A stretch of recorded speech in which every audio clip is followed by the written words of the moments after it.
Entitled parent. I can kill you because I gave birth to you. I am quite new here and not sure about the format. I am about to turn 21 and being in India it has always been difficult to move out on my own as I never had a job.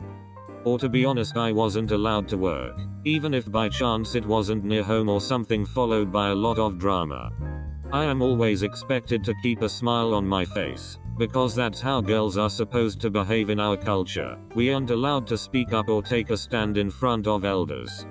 My parents think it is okay for them to threaten me to not send to college anymore, if I wasn't more respectful, and what would my mother-in-law were to think of my family, if I were to get married, which I almost did, but that is a whole new story.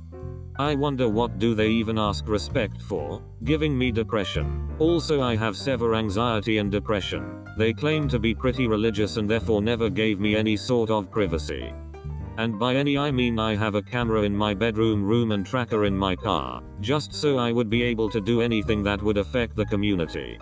Although I have been trying to change the situation bit by bit, I feel mentally exhausted now. So my mother has anger issues and would find any dumb reason to flip on me. She also admitted that she drains off her anger on me. And honestly it was never pleasant to hear my second year uni exams got over and this was the next day. My mother was pacing speedily in the house when she came in my room. Why is your room so dirty? I was a bit confused because it really wasn't anything on the bed or on the floor that could classify as dirty. Where she came and stood next to my bed and opened a drawer, which I admit was messy, but who would have thought what was coming next? I was watching something on my phone and I told her. Sure, I'll do it. My exams just got over, I just want to relax today. She flipped and started yelling at me. God, my anxiety reached to the next level when she opened her mouth to say some pretty shitty things, and cut to the part where I had enough, and threw my phone and was like, fine, I'll do it. I can't really handle her screaming. I stood in front of the drawers when she came behind and slapped me, apparently for how dare you show anger to your mother. I wasn't having it and pushed her back. Although I am not as well built as my mom, had major health issues due to depression which ended her overpowering me. I kept yelling, stop hitting me, to which she replied, I am your mother, I gave birth to you and I can kill you.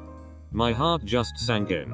I wanted to punch her in the face, my whole body was shivering. BCZ, I clearly can't handle stress very well.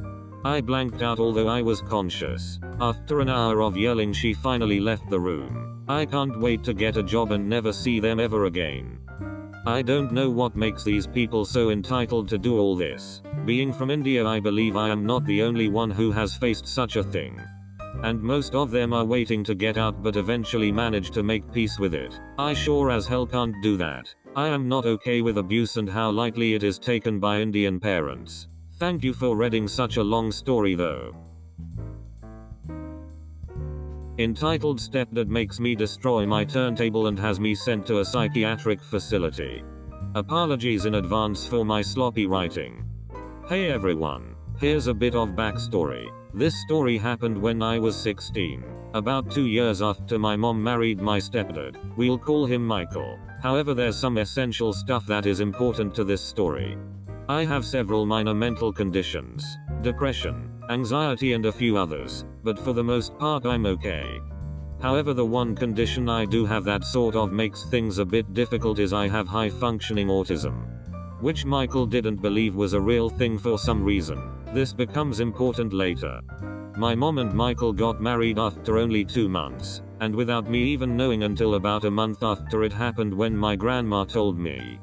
This guy was a textbook definition of a narcissist and a manipulator. My mom had been divorced many years before she met him, so he used her fear of being alone to force her to stay with his sorry.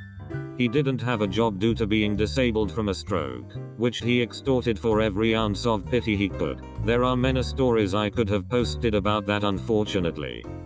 He never made much of an effort to get closer with me or my older brother, who was about to move out at the time.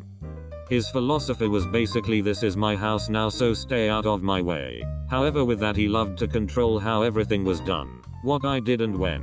I wasn't allowed to leave the apartment complex I lived in or go out with friends because you have no reason to, so drop it. And dating was a major no-go.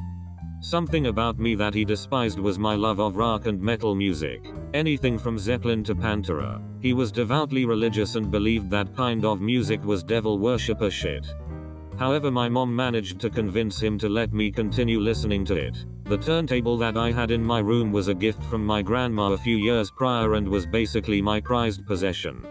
He was livid at the fact that I was able to play that filth in what he thought was his house. Eventually things came to a head when I lied to him about sneaking out to meet a friend at the 7-Eleven about a block from my apartment complex. He was absolutely livid. Probably the most angry I had seen him up until that point. He told me to grab my baseball bat out of my closet and to put the turntable and all my records, about 40 in total, on the floor. He then made me destroy the turntable, and all my records with the bat. I tried protesting this, but he told me if I didn't he would punish me even worse, so I eventually caved and did as he said. He then took the turntable speakers for God knows what purpose, and made me sweep up the broken pieces of vinyl and plastic. After that I became far more spiteful towards him, as well as spiraling mentality. We had several heated arguments about things I had done to try and get around his strict rules. Usually ending up with him egging me on to hit him if I was man enough. He was a really big dude and rather threatening despite not being able to use his left arm.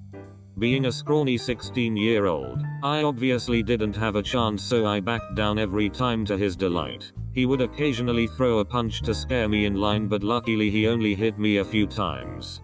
My mom would try and stop him, but he would always find some way to talk her down. She didn't have much of a choice in the matter in her mind. Eventually we got in a heated argument during dinner one night. I'm not sure about what anymore, and I threatened him with a steak knife. I wanted to hurt him like how he hurt me and my mom. Looking back I see how stupid of an idea that was, but being a stupid kid I didn't have that foresight. He, of course, called the police and had me admitted into a psychiatric behavior facility very shortly after because he thought I was an unstable child who needed to learn proper respect. I stayed in that facility for a total of 7 months, and I don't know if you've ever had experience with a place like that, but I can say to avoid it at all costs. Michael had all contact with family cut, so I had no one to talk to for 7 months except for the staff who didn't give a shit, and the other residents who weren't the best people to be around in general. Eventually it was decided that going back with them wasn't an option, so my mom eventually gave up custody of me and had me placed into foster care after I was discharged. Luckily the home I was put in was with a very caring family who helped me get past a lot of those lingering issues that came from the whole ordeal.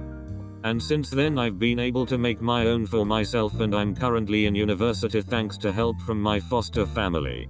However, my mom and stepdad are still married, and according to my grandma, he's still just as shitty. Hopefully mom will get some sense and leave him, but for now it seems like she's unwilling.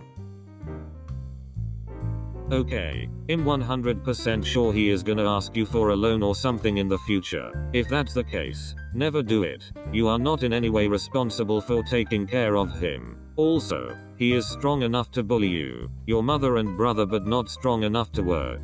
What bullshit is that? He leached off disability like a badge of honor, even though he was perfectly capable of doing most things anyone else could, including driving.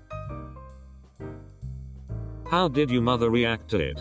And your grandmother to the turntable? Did she even try to get you out of the hospital? My mom wasn't happy about it, but went along with it. My grandma was furious, but she didn't have any say in the matter, and from what I've been told ex post facto was that she argued with my mom and stepdad to get me out, but they were, of course, having none of it. I'm sorry you had to deal with all of that. I can't imagine forgiving my mom or talking to her afterwards. Thank goodness you got away from that awful man. I know you had a difficult path, via a mental health facility no less, to get away, but you did it. A life well lived is the best response here. Never glance back. Focus on your future. I wish you every happiness. Thank you.